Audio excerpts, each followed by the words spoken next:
सभी को नमस्कार। आज कंप्यूटर अनुदेशक भर्ती परीक्षा का जो पेपर हुआ अगस्त 2026 में, तो उनका हम जो विज्ञान के सवाल हैं उन सवालों का हल देखते हैं। तो पहला सवाल है, एक तत्व ऑक्सीजन के साथ अभिक्रिया करके उस गलनांक वाला यौगिक बनाता है। यह यौगिक जल में भी घुलनशील है, वह तत्व हो सकता है। सबसे उपयुक्त विकल्प का चयन करना है। तो आयरन ऑक्सीजन के साथ में अभिक्रिया करके आयरन ऑक्साइड बनाता है, Fe2O3 का निर्माण करता है। और सिलिकॉन अभिक्रिया करके SiO2 का निर्माण करता है। धात्विक ऑक्साइड होते हैं जो कि जल में घुलनशील नहीं होते हैं। और आगे बात करते हैं हम कार्बन की। कार्बन ऑक्सीजन के साथ में अभिक्रिया करके कार्बन डाइऑक्साइड गैस का निर्माण करता है, जिसका गलनांक कुछ नहीं होता है, जिसका गलनांक बहुत ही कम होता है। गैस का वैसे गलनांक कम होता है। और अब बचा है कैल्शियम। कैल्शियम ऑक्सीजन के साथ में अभिक्रिया करके कैल्शियम ऑक्सीजन के साथ में अभिक्रिया करके CaO कैल्शियम ऑक्साइड का निर्माण करता है, और यह जल में घुलनशील भी होता है। इस प्रकार इसका उत्तर सी ऑप्शन सही है, कैल्शियम। ये कैल्शियम ऑक्साइड जल के साथ में घुलनशील होकर के कैल्शियम हाइड्रोक्साइड CaOS की होल ट्वाइस का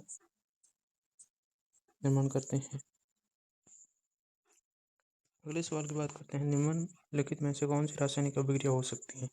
यह सक्रियता श्रेणी का सवाल है, जिसमें सक्रियता श्रेणी में अधिक क्रियाशील धातुओं से कम क्रियाशील धातुओं को व्यवस्थित किया गया है। इसमें कम क्रियाशील धातु अधिक क्रियाशील धातु को विस्थापित नहीं कर पाती है। यह विस्थापन अभिक्रिया इसमें हो रही है। तो इसमें बात करें तो सक्रियता श्रेणी में सबसे ज़्यादा सक्रिय होती है पोटेशियम, उसके बाद में आती है सोडियम के बाद में आता है कैल्शियम, उसके बाद में आती है magnesium, aluminium, zinc, iron, lead, hydrogen, उसके बाद में आती है कॉपर और मरकरी, सिल्वर और गोल्ड। इन सक्रियता श्रेणी में देखा जाए तो मैग्नीशियम को लेड विस्थापित नहीं कर सकता, मैग्नीशियम को आयरन विस्थापित नहीं कर सकता, क्योंकि मैग्नीशियम इन दोनों धातुओं से अधिक क्रियाशील है। अब बात आती है आयरन से अधिक जड़न क्रियाशील होता है, जिंक क्रियाशील होता है, जिस कारण ये अभिक्रिया भी नहीं होगी। तो इसका मतलब है कि बी ऑप्शन सही है। कॉपर सल्फेट की अभिक्रिया अगर आयरन से करवाते हैं तो आयरन सल्फेट का निर्माण हो जाता है। अगला सवाल है कि एक छात्र ने देखा कि एक अज्ञात दर्पण द्वारा निर्मित प्रतिबिंब हमेशा सीधा रहता है। साई वस्तु दर्पण के बहुत पास हो या बहुत दूर हो, इनमें से कौन सा दर्पण ऐसा प्रतिबिंब बना सकता है। या उत्तल या अवतल, या तो समतल या उत्तल। सी है केवल समतल, या तो समतल या अवतल। इसका उत्तर है सी ऑप्शन सही, केवल समतल। समतल दर्पण ही प्रतिबिंब को सीधा और उसके समान आकार का बनाता है। अगले सवाल की बात करते हैं तो दो तंत्रिका कोशिकाओं के बीच के अंतर को कहा जाता है। एक्सॉन जो तंत्रिका के मुख्य अक्ष होता है उसे कहते हैं। डेंड्राइट्स जो होते हैं कि तंत्रिका के जो पतले तंतु होते हैं उन्हें डेंड्राइट्स कहते हैं। और सिनेप्स होता है जो कि दो तंत्रिकाओं के अंतर को बीच में जोड़ने वाले भाग में पाया जाता है, इसे सिनेप्स कहते हैं। इसका उत्तर डी ऑप्शन राइट है। और इम्पल्सन आवेग होते हैं जो कि क्या काम करते हैं कि तंत्रिका को आवेग संचरण के माध्यम से हमें सूचना मस्तिष्क तक पहुंचाने का कार्य करते हैं। अगले सवाल की बात करते हैं तो एक व्यक्ति एक अंधेरे कमरे से धूप में बाहर निकलता है, पुतली नेत्र में प्रवेश करने वाले प्रकाश को कैसे नियंत्रित और नियमित करेगी। ऑप्शन ए है कि पुतली का आकार नहीं बदलेगा परंतु नेत्र में अधिक प्रकाश प्रवेश करेगा। पुतली का आकार नहीं बदलेगा परंतु नेत्र में कम प्रकाश प्रवेश करेगा।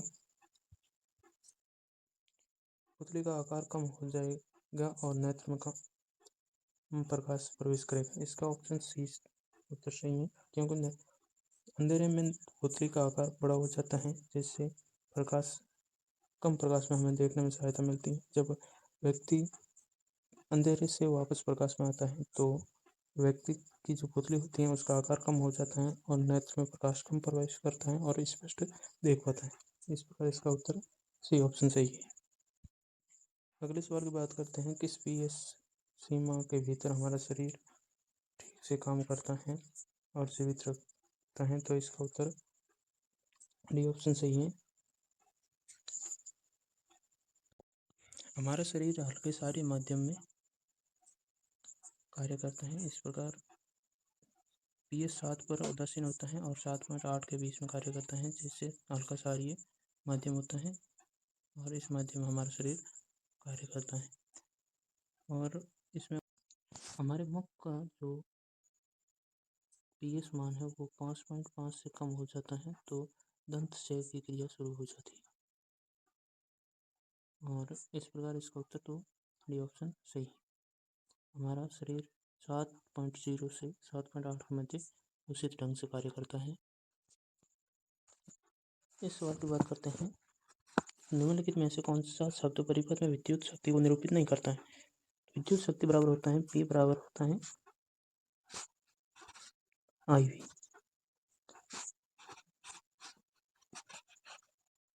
मतलब जितनी परिपथ में विद्युत धारा बहती है और उसमें विभवांतर जो उत्पन्न होता है उन दोनों का गुणनफल ही विद्युत शक्ति या इलेक्ट्रिक पावर होती है। तो अगर हम देखें ओम के सूत्र से तो V बराबर IR होता है।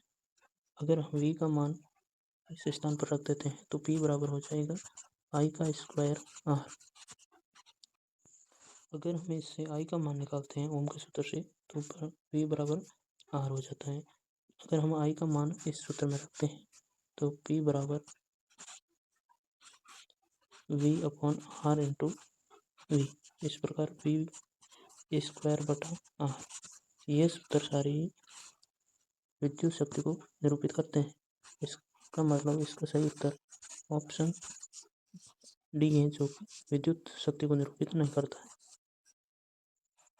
हम देखें तो P बराबर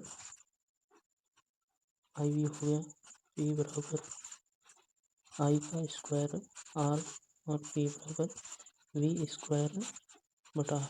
ये सारे ही विद्युत परिपथ में जो विद्युत शक्ति उत्पन्न होती है उसे निरूपित करते हैं। और ऑप्शन डी में I इंटू R का स्क्वायर दे रखा है जो कि विद्युत शक्ति को निरूपित नहीं करता है।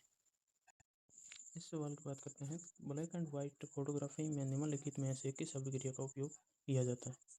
अपघटन अभिक्रिया, संयोजन अभिक्रिया, ऑक्सीकरण अभिक्रिया और विस्थापन अभिक्रिया। इसमें अभिक्रिया होती है, अगर हम AgBr सिल्वर ब्रोमाइड की अभिक्रिया सूर्य के प्रकाश की उपस्थिति में होती है, सनलाइट की उपस्थिति में होती है, तो Ag प्लस Br के रूप में विखंडित हो जाता है।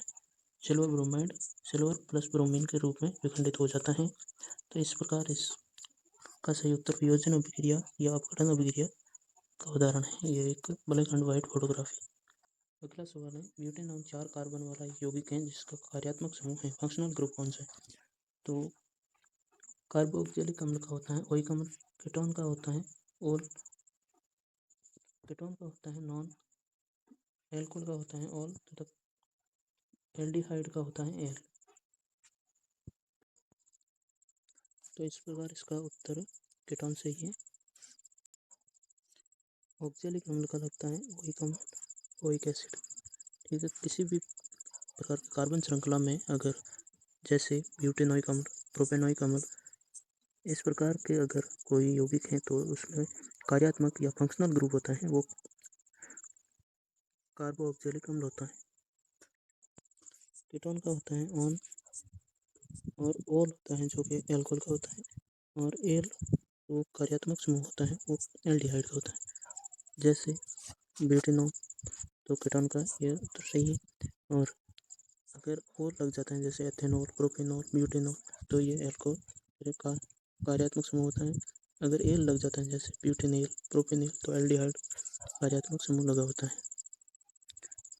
निम्नलिखित में से कौन सा मानव मादा प्रजनन तंत्र का हिस्सा नहीं है? तो इसमें नहीं पूछा है तो इसका ऑप्शन ए सही है। शुक्रवाहिनी, शुक्राशय तथा सेशन जैसे ये सारे अंग होते हैं जो कि पुरुष प्रजनन तंत्र के अंग होते हैं। मादा प्रजनन तंत्र के डिम्बवाहिनी और गर्भाशय, अंडाशय ये सारे मादा प्रजनन अंग होते हैं। तो इस प्रकार इसका उत्तर ये ऑप्शन सही है, शुक्रवाहिनी। ये पुरुष प्रजनन तंत्र का भाग है। इमली में मुख्य रूप से निम्नलिखित में से कौन सा अम्ल उपस्थित होता है? तो इसका सही उत्तर है टार्ट्रिक अम्ल। टार्ट्रिक अम्ल टमाटर में भी पाया जाता है, लैक्टिक अम्ल दूध में पाया जाता है, दही में पाया जाता है, ऑक्जेलिक अम्ल सिरका में उपस्थित होता है, सिट्रिक अम्ल नींबू, संतरा जैसे खट्टे फलों में उपस्थित होता है। तो इसका सही उत्तर है टार्ट्रिक अम्ल, जो कि इमली में उपस्थित होता है। पादप में जाइलम उत्तरदायी होता है, सबसे उपयुक्त विकल्प का चयन करना है। इसमें देखकर केवल नीचे की दिशा में जल का परिवहन करने के लिए होता है, नहीं, ऊपर और नीचे दोनों दिशा में जल के परिवहन के लिए होता है। ये ऑप्शन गलत है। केवल ऊपर की दिशा में भोजन के परिवहन के लिए, ये भोजन का परिवहन फ्लोएम करता है, जाइलम नहीं करता है। डी ऑप्शन है कि केवल ऊपर की दिशा में जल के परिवहन के लिए उत्तरदायी होता है। तो डी ऑप्शन सही है। जाइलम का कार्य होता है केवल ऊपर की दिशा में जल का परिवहन करना होता है, और भोजन का परिवहन फ्लोएम करता है नीचे की दिशा में। तो पत्तियों में भोजन का निर्माण होता है और पादप के अन्य भागों तक पहुंचाने का कार्य कौन करता है? कंप्यूटर अनुदेशक भर्ती परीक्षा में जो सवाल विज्ञान के पूछे हुए थे, उन सारे सवालों का हल देख लिया। आगामी जो भी भर्ती परीक्षा होगी उनके लिए यह सवाल बहुत ही महत्वपूर्ण और उपयोगी है, क्योंकि उनमें पूछे जाने की संभावना बनी रहती है। मैं कोशिश करूँगा जो प्रीवियस ईयर में जो भी विज्ञान के सवाल आए हुए हैं, उन सारे विज्ञान के सवालों को अपने यूट्यूब चैनल एकेडमी मोलाराम सत्रह पर लेके आऊँगा, और इस प्रकार हम सारे सवालों का हल देखेंगे, जो कि आगामी सीईटी, वीडियो और कांस्टेबल, पटवार जैसी भर्ती परीक्षा में उपयोगी सिद्ध होगी। धन्यवाद। जय हिंद, जय भारत।